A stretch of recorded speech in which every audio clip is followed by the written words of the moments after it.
Mano pažintis su žemės ūkiu prasidėjo 2010 metais, pradėjau dirbti žemės ūkio bendrovėje vyro agronomu.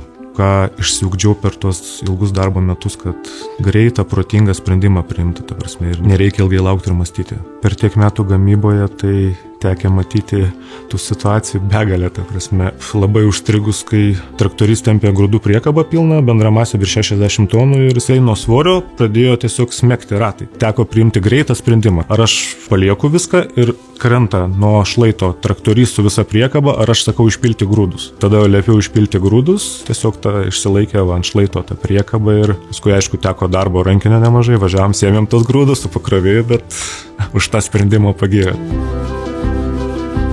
Čia yra, kaip sakoma, neaprėpiami vandenynai, jūros, marios žinių, ta prasme. Kiekvieną dieną tu vis kažką naujo.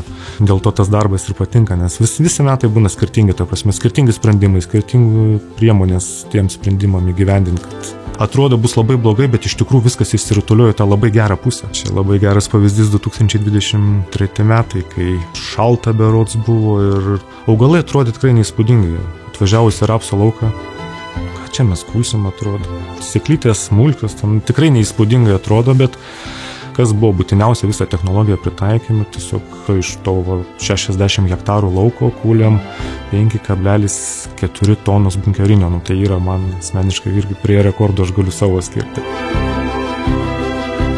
Pagrindinis tikslas tai prasukti tą visą ratą, ciklą gyvybės, žemės ūkio, ta prasme, susipažinti su naujais, dar gal nepažįstamais ūkininkais, palaikyti santykius jau su pažįstamais ūkininkais. Ir tiesiog tikiuosi, kad bus mums darbingi metai, bus komunikabilūs metai ir tiesiog bendrom jėgom siekti savo tikslų.